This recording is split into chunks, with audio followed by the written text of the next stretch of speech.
सुन के रहट की आवाजें, सुन के रहट की आवाजें, यूं लगे कहीं शहनाई बजे, आते ही मस्त बहारों के दुल्हन की तरह हर खेत सजे।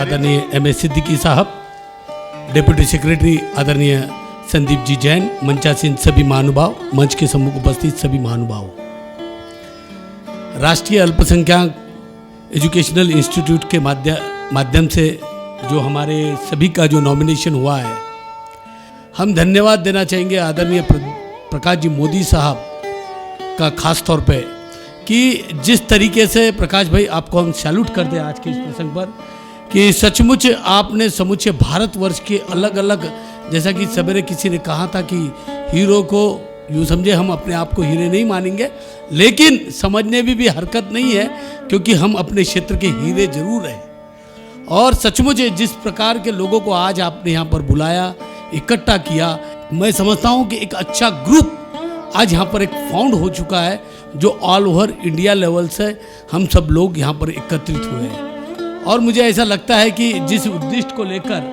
जिस भावनाओं को लेकर आपने, और विशेष रूप से परम आराधनीय हम सबके परम श्रद्धेय परम पूज्य राष्ट्र संत मुनि श्री चिन्मय सागर जी महाराज साहब, जिनके बारे में पूर्व वक्ताओं ने और विशेष रूप से जस्टिस सिद्दीकी साहब ने जो अपनी भावनाएं व्यक्त की और जो उन्होंने अपने वक्तव्य में कहा कि इस संत के अनेक उपकार मेरे ऊपर भी है, और उनके शब्दों के बाद में आज जैन समाज को एक माइनॉरिटी का दर्जा प्राप्त हुआ है। जैसा कि सिद्दीकी साहब ने यहाँ पर अपने वक्तव्य में कहा कि ये जैन समाज एक ऐसा समाज है कि जो देना जानता है, और देने की भावना, हमारे दानत्व की भावना बहुत बड़ी मात्रा में इस समाज की है। तो निश्चित रूप से ये दानत्व की भावना हमारी इसी प्रकार से बनती रहे। लेकिन अल्पसंख्यक संप्रदाय में जब हमारा एक स्टेटस बन चुका है, तो मैं समझता हूँ कि इस अल्पसंख्यक आयोग के माध्यम से जिसके ऊपर हम सब की नियुक्ति हुई है, उसके अंदर उसके बेनिफिट्स को हम अभी भी प्रॉपर वे में 100% इसको समझने की पूरी कोशिश करेंगे। और संदीप जी जैन साहब से हमारा अनुरोध रहेगा कि जिस प्रकार से आपने काफ़ी बहुत संक्षिप्त में लेकिन बहुत सही जानकारी हमें दी, किस दायरे में हमको चलना है और किस प्रकार से हमको रहना है, कि बहुत सारे लोग हम सोशल ऑर्गेनाइजेशन से रिलेटेड लोग हैं, तो हम 100% आपकी भावनाओं की भी हम कदर करेंगे और उस चीज़ को पूरे समझेंगे और उसका कहीं पर भी अव्यवहार नहीं होगा। इस चीज़ का खास तौर पे हम दोस्तों, मैं समझता हूँ कि भाई अभिषेक जी जैन के लिए शायद जोरदार तालियां होनी चाहिए, क्योंकि अभिषेक जैन आज सवेरे से लेकर 10 बजे से हम लोग देख रहे हैं। बल्कि मैं समझता हूँ कि प्रकाश जी मोदी साहब की तो अपनी जगह पर मेहनत तो पूरी है, लेकिन मुझे ऐसा लगता है कि बिहाइंड द कर्टन इस पूरे आयोजन के अंदर भाई अभिषेक की बहुत बड़ी भूमिका यहाँ पर रही, ऐसा मुझे लगता है। दोस्तों, मैं एक चीज़ से वाकिफ़ कराना चाहता हूँ, बहुत कम इस सदन के अंदर लोग उपस्थित हैं जिसके बारे में चर्चा हुई थी। एक बात मैं यहाँ पर कहना चाहता हूँ कि सामने हमारी भाभी सुमन लता दीदी यहाँ पर उपस्थित है। दोस्तों, ये वो महिला है जिसके बारे में भाई उनके पुत्र होने के बावजूद उन्होंने ऐसा परिचय नहीं दिया कि ये हमारी माता है, लेकिन हमें गर्व है और उन्हें भी गर्व है कि ये हमारी माता है। दोस्तों, मैं बताना चाहूँगा कि परम पूज्य आचार्य राष्ट्र संत चिन्मय सागर जी महाराज साहब, जो एक कड़े तपस्वी है, जिसके बारे में सभी वक्ताओं ने बयान किया था, सचमुच उनकी तपश्चर्या के सामने शायद ही कोई संत कि इतनी बड़ी तपश्चर्या हो सकती है, क्योंकि एक हिंस्र शावपतों के बीच में जाकर जंगल के अंदर साधना करने वाले शायद ही देश में नहीं दुनिया के अंदर ऐसे संत, लेकिन चिन्मय सागर जी महाराज साहब की जो चर्या है और जो ताकत लेकर वो बैठे हैं और जिस प्रकार से उनकी साथ में, क्योंकि मैं आदरणीय सुमन लता दीदी को, क्योंकि इसके पूर्व चातुर्मास औरंगाबाद के परिसर में ही हुआ था गुरुदेव जी का, जब हम लोगों ने उनका कार्य देखा, और अभी कर्नाटक के अंदर भी जब जिस तरीके से गुरुदेव जी का चातुर्मास चल रहा था, दोस्तों सुमन लता दीदी का जो डिवोशन है, एक साधु के प्रति एक समर्पण जिसे हम कहेंगे, शायद ही इसको कोई शब्द नहीं है। ऐसी महिला, ऐसी विरली महिला समाज के अंदर शायद ही कभी देखने को हम लोगों को कभी मिली होगी। उनकी जो भावना है, जो साधु संतों के प्रति जो उनकी सेवा है, मैं समझता हूँ कि हम मोदी परिवार को, समूचे मोदी परिवार, क्योंकि एक माँ यदि जाती है, पता चलता है कि बेटे, बहुएं और दिवरानी भी शायद पीछे की साइड में मुझे लगता है कि उनकी बेटी है, उनके दामाद जी भी यहाँ पर राजनांदगांव से यहाँ पर बैठे हैं, और ये सारे परिवार को, और विशेष रूप से प्रकाश भाई मोदी जी को भी छोड़कर एक 5, 6, 7 महीने साधु की चर्या। और मैं आपको बताता हूँ कि लेकिन चिन्मय सागर जी महाराज साहब के साथ में मॉर्निंग से लेकर जो एक जैन धर्म का जो पालन, जिसे हम कहते हैं एक साधु परंपरा कि एक साधु और साध्वी परंपरा का जो पालन होना चाहिए, जैन धर्म का सच मायने में जिस प्रकार से पालन होना चाहिए, हमने वो सुमनलता दीदी के माध्यम से देखा है। वो कहीं पर भोजन भी नहीं करते, शुद्ध भोजन, सवले के ही भोजन। आज यहाँ पर हम सब लोगों ने भोजन लिया, उन्होंने छिया तक नहीं। तो इस प्रकार की उनकी अपनी स्वयं की चर्या, यानी एक संत की, एक साध्वी की चर्या जिस प्रकार से होती है, उस चर्या को हमने यहाँ पर बैठे हुए कई लोगों ने उस चीज़ को अनुभव किया है। क्योंकि मैं समझता हूँ कि जस्टिस साहब ने सब कुछ गुरुदेव जी के साथ में जब वो गए होंगे तो ये सुमनलता दीदी के बारे में 100% सुना भी होगा। दोस्तों, प्रकाश भाई मोदी साहब के बारे में भी, प्रकाश भाई, हम आपका विशेष रूप से अंतरात्मा से बहुत बहुत धन्यवाद देते हैं। इस वर्कशॉप में आए हुए हमारे राष्ट्रीय अध्यक्ष और चीफ जस्टिस सिद्दीकी साहब, जिनका छत्तीसगढ़ से बहुत ज़्यादा नाता रहा है, उनसे कल रात के चर्चा हो रही थी। वो महासमुंद में अपना काफ़ी समय व्यतीत किए और पुराने लोगों के बारे में बातचीत भी हुई उनकी। और हमारे सेक्रेटरी श्री संदीप जी और मंच पर आसीन सभी अतिथियों का मैं छत्तीसगढ़ इकाई की तरफ से, रायपुर इकाई की तरफ से तहे दिल से हार्दिक स्वागत, अभिनंदन करता हूं। और यहाँ पर उपस्थित छत्तीसगढ़ के कोने कोने, देश के सभी हिस्सों से आए हुए सभी लोगों का मैं हार्दिक स्वागत, अभिनंदन करता हूं और आशा करता हूं कि भविष्य में भी इनका सहयोग, मार्गदर्शन मिलता रहेगा।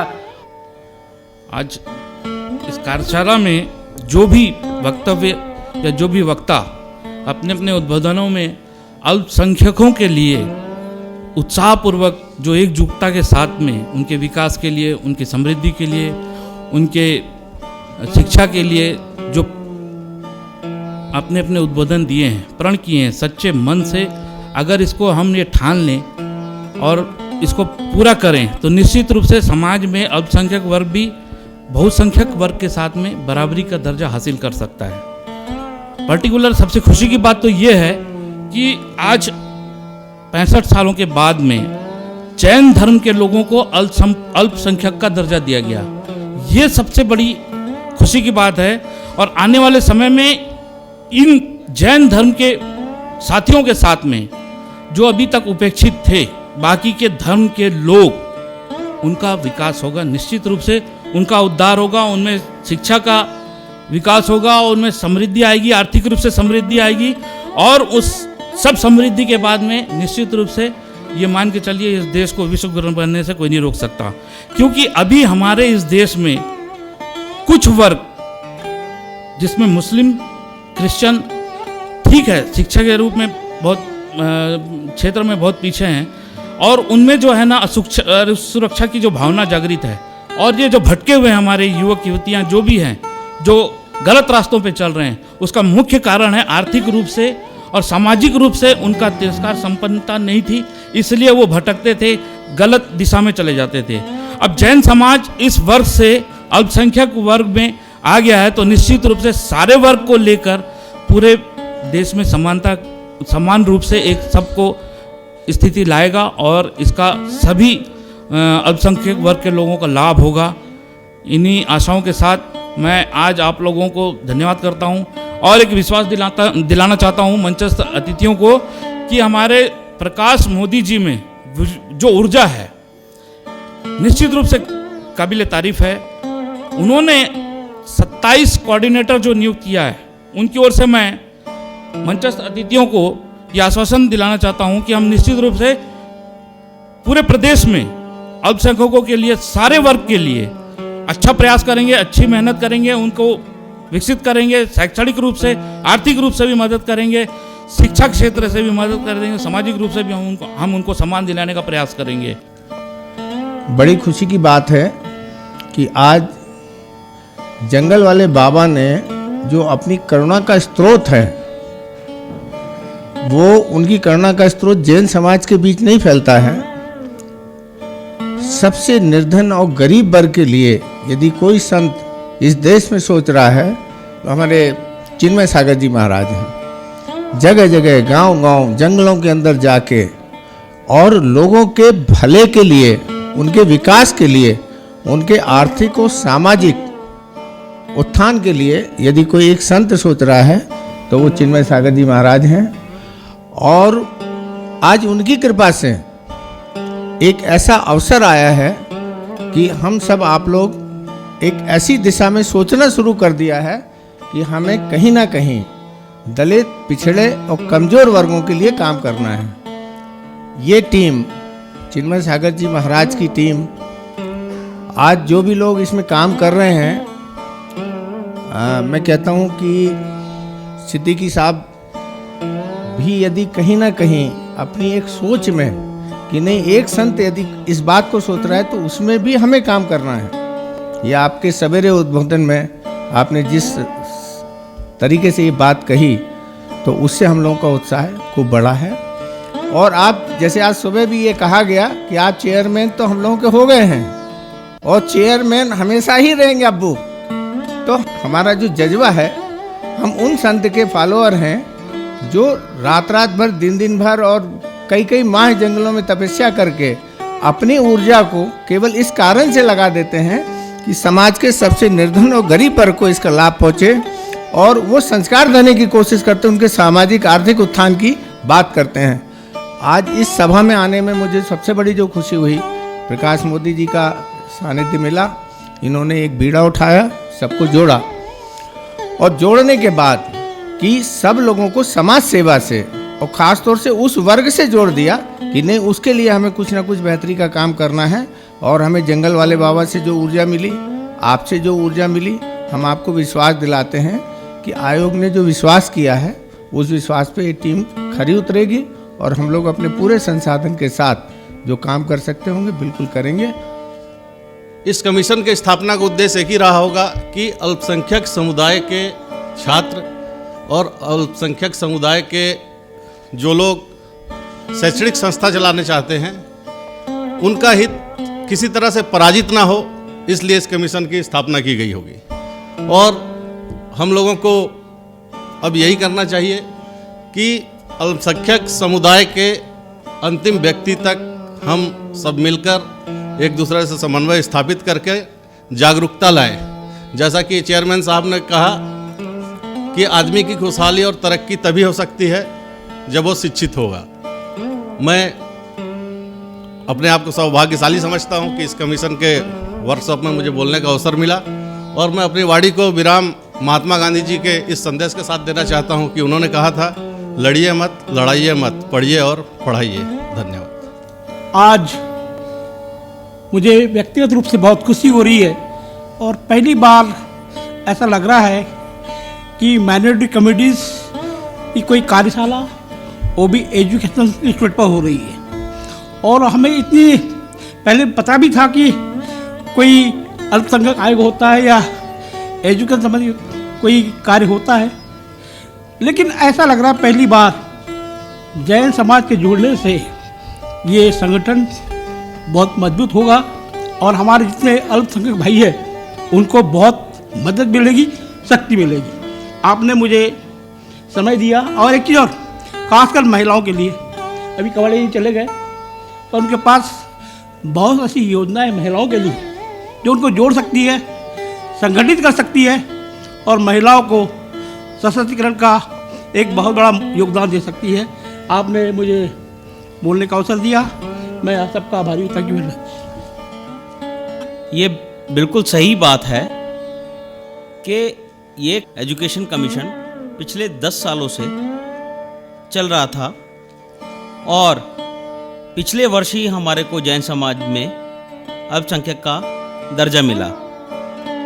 ये कोइंसिडेंट है कि कमीशन ऑलरेडी 10 साल से चल रहा था और हम एक उसके सहभागीदारी बने और उसके ऊपर परम पूज्य चिन्मय सागर महाराज का उसके ऊपर बीजारोपण हो गया। उस बीजारोपण होने से जो शैक्षणिक संस्था आयोग काम कर रहा था उसमें एक नई ऊर्जा पैदा हो गई, और नई ऊर्जा पैदा होने से करीब करीब हमारे पास 36 नए हाथ आज देश भर में सेवा करने के लिए तैयार खड़े हो गए। हम सबको मिलके कमीशन का उद्देश्य भारत सरकार द्वारा निर्देशित जो गाइडलाइंस हैं उसका उपयोग करना है। जैसे भगवान महावीर स्वामी ने कहा, जियो और जीने दो। उसके लिए कोई सर्टिफिकेट लेने की जरूरत नहीं है कि आप अपना धर्म नहीं करेंगे। ऐसे ही कमीशन के अंदर हमें अपना धर्म अपनाना है। जिन एजुकेशन इंस्टीट्यूशनल्स को हम ज़्यादा से ज़्यादा बेनिफिट्स दिला पाएँ, ये हमारी प्राथमिकता है। इसको आप दूसरे रूप में कह सकते हैं कि हम एक तरह के प्रचारक हैं। आज से 30 साल पहले, 40 साल पहले पहले हमारे यहाँ स्कूल्स खुला करते थे, धर्मशालाएं खुला करती थी। आज कोई धर्मशाला नहीं बनाता, सब अपना स्वार्थ देखते हैं कि मेरे को रिटर्न्स कैसे आएगा। एजुकेशन इंस्टीट्यूट्स आप देखेंगे तो पिछले कोई जो स्कूल्स चल रहे हैं वो 30 40 साल पहले हमारे पूर्वजों ने बनाए थे, और उससे क्या फ़ायदा होता था कि हम अपने बच्चों को, चाहे उस समय अधिकार सरकार ने दिया था या नहीं दिया था, हम अपने समाज के लोगों की भलाई के लिए कि भाई एक काम करो, क्या है, अरे लाला उल्फत राय जी का ये स्कूल चल रहा है। उल्फत राय जी ने अपने समाज के 10 आदमियों को, जा भाई एडमिशन लेना है, जा मैं लिख के दे रहा हूँ पर्ची, जा वहाँ पर तेरा एडमिशन हो जाएगा। तो लोगों ने क्या हुआ, वो जाना चालू कर दिया। जैसे बड़ौद के अंदर है, यूपी के अंदर जैन स्कूल खुला हुआ है।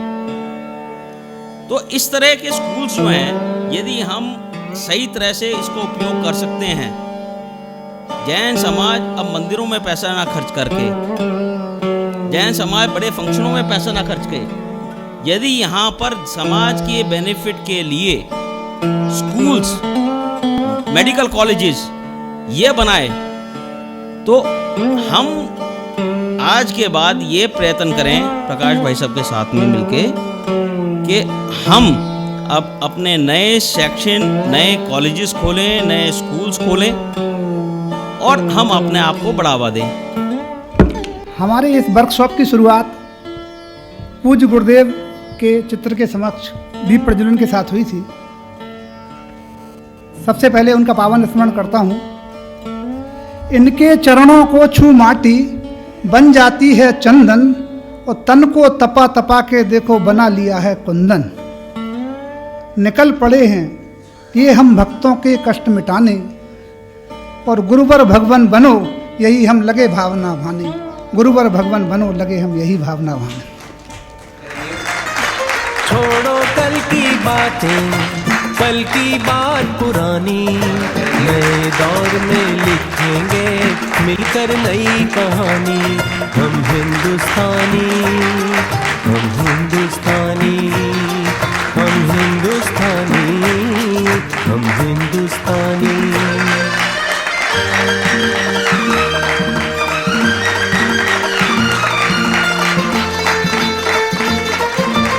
आज पुरानी जंजीरों को तोड़ चुके हैं, क्या देखें उस मंजिल को जो छोड़ चुके हैं।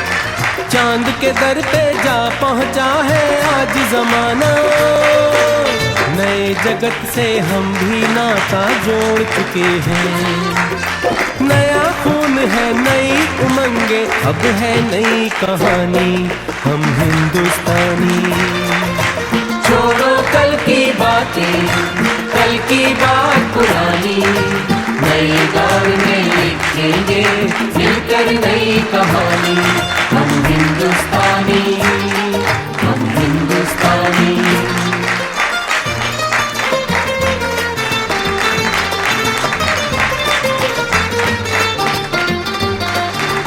आओ मेहनत को अपना ईमान बनाए, अपने हाथों को अपना भगवान बनाए।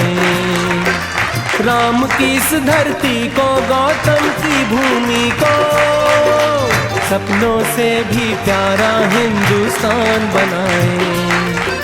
नया खून है, नई उमंगे, अब है नई जवानी, हम हिंदुस्तानी। छोड़ो कल की बातें, कल की बात पुरानी, नए दौर में लिखेंगे मिलकर नई कहानी, हम हिंदुस्तानी, हम हिंदुस्तानी।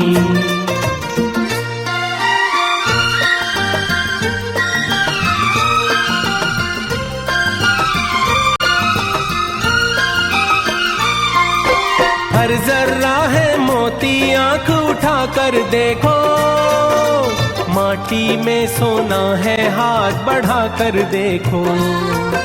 सोने की ये गंगा है, चांदी की यमुना, चाहो तो पत्थर से धान उगा कर देखो। नया खून है, नई उमंगे, अब है नई जवानी, हम हिंदुस्तानी, हम हिंदुस्तानी। छोड़ो कल की बातें, कल की बात पुरानी, नए दौर में लिखेंगे मिलकर नई कहानी, हम हिंदुस्तानी, हम हिंदुस्तानी। हर जर्रा है मोती, आंख उठा कर देखो, माटी में सोना है, हाथ बढ़ा कर देखो। सोने की ये गंगा है, चांदी की यमुना, चाहो तो पत्थर से धान उगा कर देखो। नया खून है, नई उमंगे, अब है नई जवानी, हम हिंदुस्तानी, हम हिंदुस्तानी। छोड़ो कल की बातें, कल की बात पुरानी, नए दौर में लिखेंगे मिलकर नई कहानी,